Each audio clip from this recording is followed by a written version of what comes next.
Hello,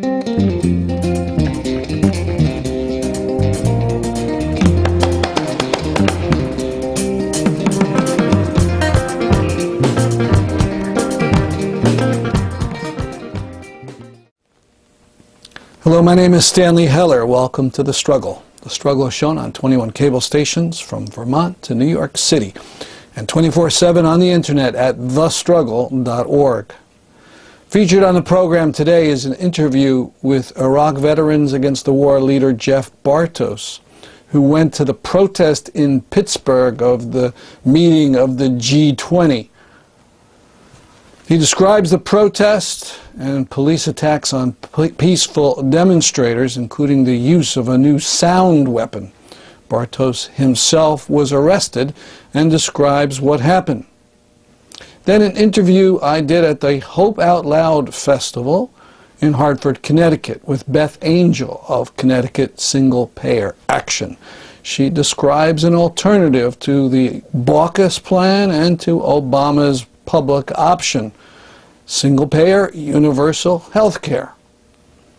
Then radio commentary from Glenn Ford of Black Agenda Report, who talks and announces a new initiative, a demonstration in Washington, D.C. coming up in November called Black is Back.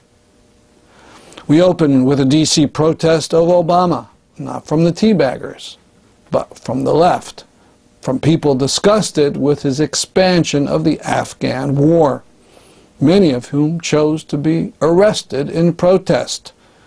The video is courtesy of TheRealNews.com.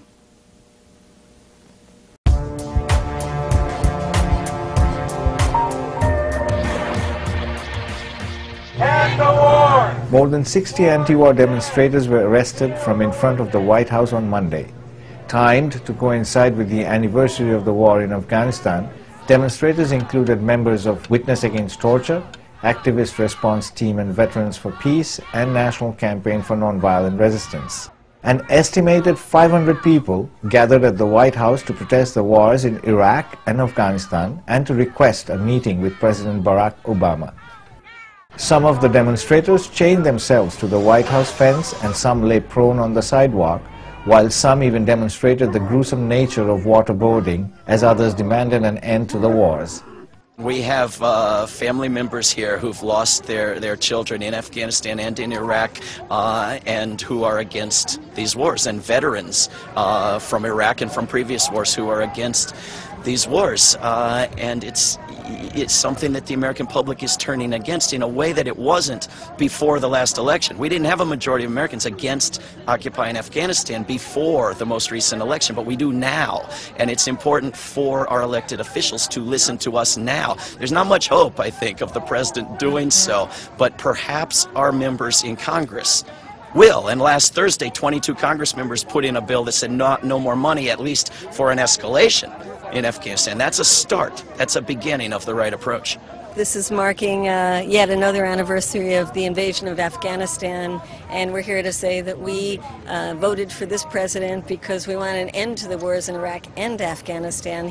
They're actually talking about sending another 40,000 troops, and we're saying that's insane. So we're here to say healthcare, not warfare. We need this money at home for education, healthcare, infrastructure, fixing our country, and we should put money into Afghanistan for the needs of the people and not for more warfare. We're also concerned that Guantanamo is still open. Bagram is still a prison where people have no due process. We want a different face of the American people towards the rest of the world.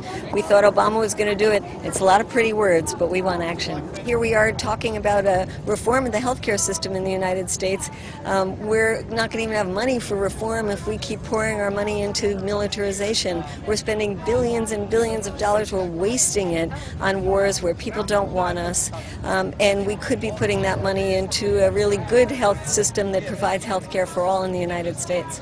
The action against the wars was planned for this date because we're about to go into the 9th year in Afghanistan, and we think 8 is more than enough.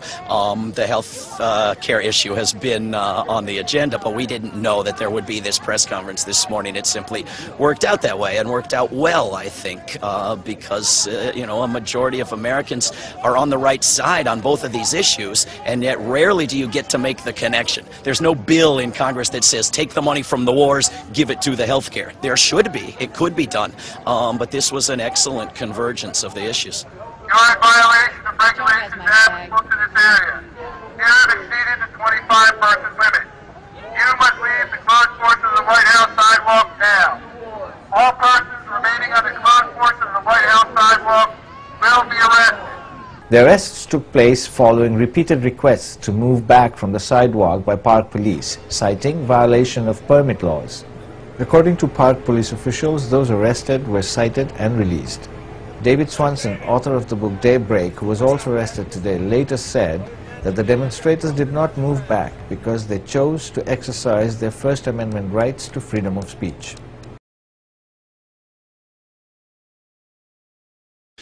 First, give us some background. What is this G20 thing? The Group of 20 is the meeting of the 20 world's most developed economies. It's the meeting of their finance ministers and occasionally their leaders.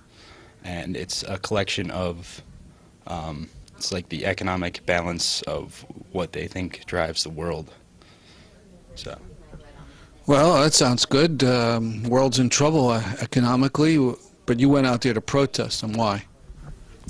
Personally, I don't think that 20 people should decide the fate for 6 million.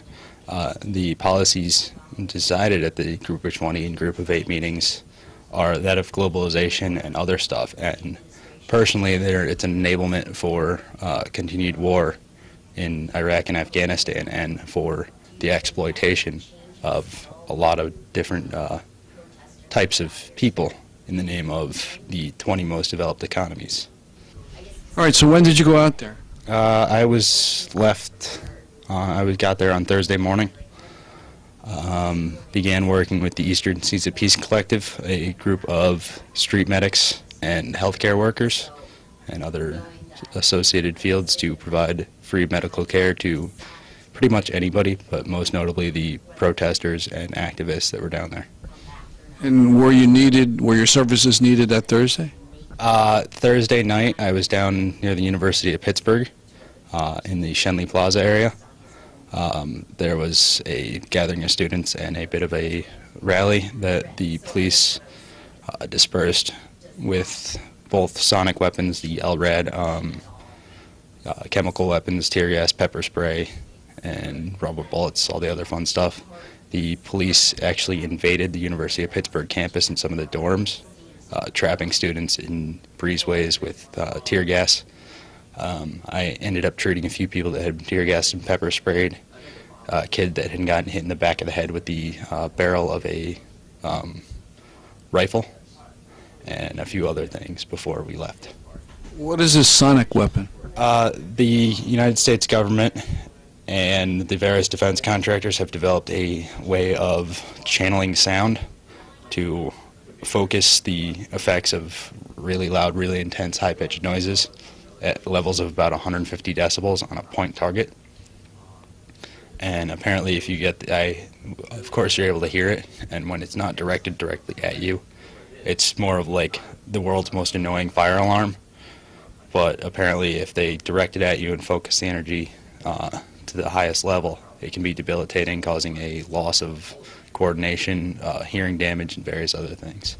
I take it you didn't hear it directly yourself? I didn't experience it directly, but whenever they're using it, it's pretty loud and really annoying, but it wasn't focused on me directly. So. Now, why were the police breaking up these actions Thursday? That's a good question. You're going to have to ask the police. I mean, we were down there the entire time I was down there. It was a peaceful assembly, as far as I could tell. There was no one throwing anything at the cops. There was no one acting violently. There was nobody apparently threatening. Everyone is yelling, but it's not illegal to yell, apparently. Well, in the city of Pittsburgh it is. And